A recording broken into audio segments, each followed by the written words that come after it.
Welcome to the Dating Kinky Podcast, a cast about love, sex, romance, and kink. A few years back, I wrote a piece about the kink in a relationship fizzling out, which was pretty much the kink equivalent to the sex dying. And yet, kinky people also have the same issue with sex. And it's frustrating, for sure. Some people think that once you become kinky, like that's how it works, sex is somehow never an issue again, because all kinky people are sluts and are freaks in bed. No. In fact, kinky people have the same or similar issues around relationships and communication and sex as everyone else. Which is why we're holding the Sensuality, Sex, and Orgasms event coming up February 4th through 6th, because we know that many people want to enjoy more and better sex in their lives, and we want to help people do that. But today, I'm talking about sex death in relationships and how what we believe can affect it and harm us. When the sex dies. Before I launch into this post, I'd like to state one thing. This is for those people who want sex in their relationships. There are so many who are gray or ace and who don't really care for it at all, and that's okay.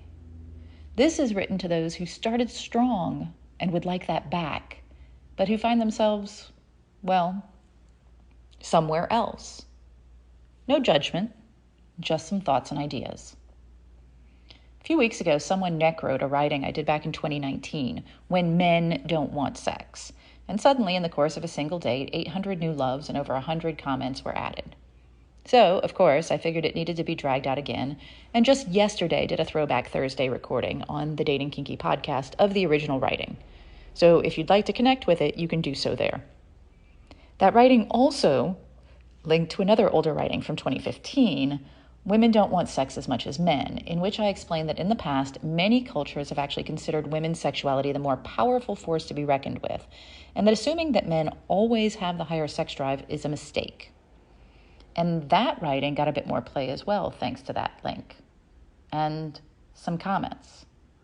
But someone left a comment I'd made on that writing in 2015, and when I reread it, I was inspired to create a new writing. Ta-da! The comment was, as soon as they start believing that the reason their wife does not want sex with them anymore is because woman, they stop taking personal responsibility for turning a woman who fucked them like a jackrabbit in the beginning of their courtship into a cold, hard block of ice. Now I'll be clear. Rereading that, I cringe a little. There is some inherently fucked upness in those words, so let me address that right now. First, there are many reasons libido goes off. Some are medical. For example, medication, depression, anxiety, illness, menopause, the list goes on. And this is true of all genders. Second, one partner is never 100% responsible for another's libido. Period. Okay, now with that out of the way, let's talk about the intended heart of the point I was trying to get across. When a woman's libido slows down, and it's assumed it's slowing down because she is a woman, that stops inquiry and curiosity and possible solutions. And this harms women. Women sometimes assume that too. Everyone can get caught in the trap of thinking that women have a lower sex drive than men, or that men are always on and ready for sex, or that sex must die once a relationship progresses past a certain point, or after marriage. After all, we've been sent these messages by society through media and told this by people that we love our whole lives. But we don't want to blindly believe everything, right? We did let go of the Easter Bunny. So when one person's libido in a relationship starts to slow down, the worst thing you can do as the partner or as the person is to assume that that is just how it is. The worst. Because as soon as you make that assumption, you stop getting curious. Oh, so that's what Mom was talking about. A friend of mine, when I was in my 20s, who had been a healthy, active sexual person before her marriage, stopped wanting sex a few months in. She chalked it up to what her mother said, that women just didn't want it like men did, especially after marriage. She did her wifely duties and mourned the loss of her amazing love-filled sex life. She grew more distant from her husband, who she loved dearly, because she didn't have that magnetic draw to him anymore.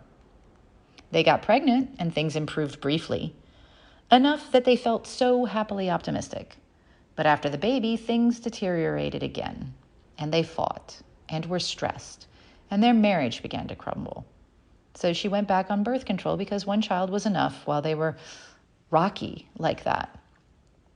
And suddenly, her libido was back, almost like it never left. Did you know that birth control pills can change who you are attracted to sexually and by how much? A paper published in the Proceedings of the Royal Society B in 2008 found that while women are usually attracted to the scent of men who are genetically different from them, women on the pill are attracted to the scent of men who are more genetically similar. Now, I was in my 20s way before 2008, and this was not common knowledge. It's still not, as far as I know. But she knew what she felt, and her marriage improved immediately. And so the next time she went off the pill to have their second and last child, they were prepared.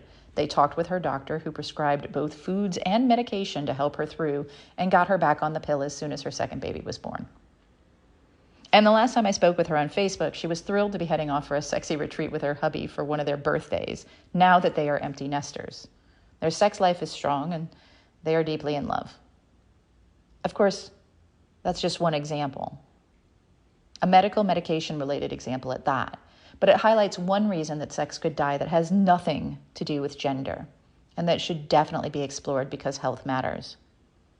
There's another reason that sex could die that has nothing to do with the physical or the medical, though. The connections, or lack, with our partners. And it's the most common reason that couples who mate like wild bunnies in heat at the beginning of their relationship end up in bed death. They lose connection.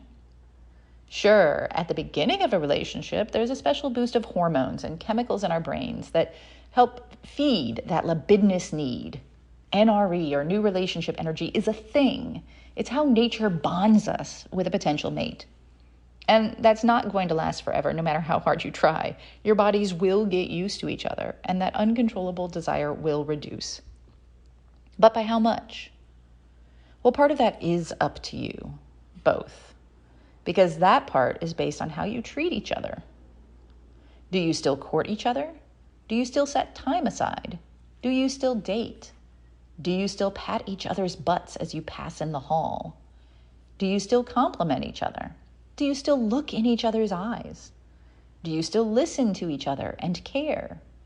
Do you still make the effort to be the best partners for each other that you can be? Or have you started taking each other for granted? Skipping the small stuff, blowing each other off because you know how they get. Maybe it's just not as important to pause your show while they talk. Or you're sick of the messes they leave in the damn sink every day.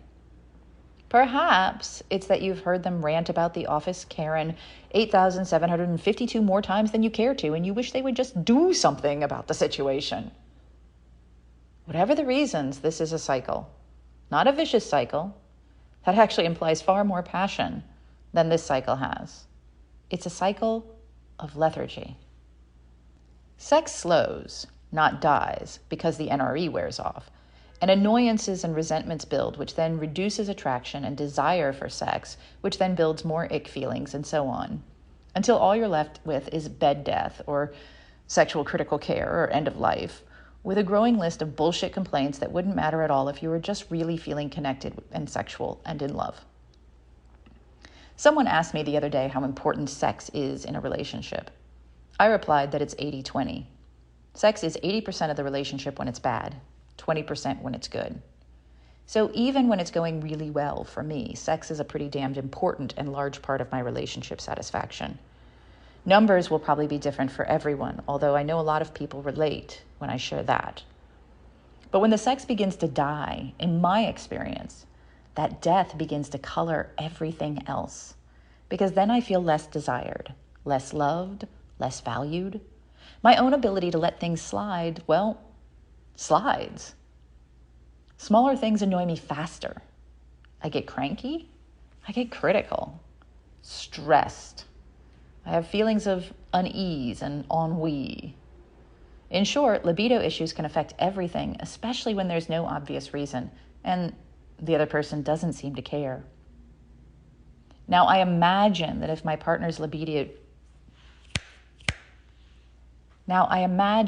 partner's libido took a nosedive, I would want to know why. And I hope my partner would care enough to want to know why as well. That they would go to the doctor, that they would consider whether our relationship was fulfilling, that we would discuss our desire and how to build and grow it. And in the years we've spent together, our libidos have both waxed and waned. And when the waning lasted longer than a couple of weeks, we talk and we find our way back together. And he's had low T, which we built back up. And we've had stress, which we've worked on together. And we've slipped a few times with our focused courtship and desire rituals because life. And hopefully moving forward, we will tackle everything else as well. I don't have all the answers. I barely have a few. But the one answer I do have and stand by is this. If you and your partner are mourning your active sex life, working together to find out why and take steps is a good place to begin. And whether you are the one whose libido is failing or the one who's feeling unfulfilled or both, be kind. Be aware of how it affects your life. And look for ways to make those connections with things other than just sex. What are your thoughts? Have you ever found yourself in a sexless relationship?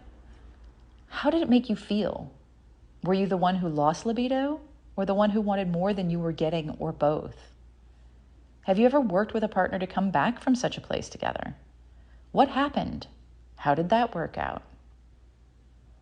Thank you for joining me today. If you loved this episode, please share it with others who would enjoy it. And please do join me on our new apps available in the Google Play and Apple App Stores. Dating Kinky. It's built by Kinksters, for Kinksters, poly, queer, trans folk, and anyone not quite vanilla. And it's free. Find me on FetLife as Nookie Notes, and on Twitter, Pinterest, YouTube, Facebook, and Medium as Dating Kinky. We are on Instagram as Dating Kinky Official, all one word. Also, find me on the new Moan app in beta for iPhone. I'm Miss Nookie there. TheMonapp.com. Have a kinky day, and I'll catch you next episode.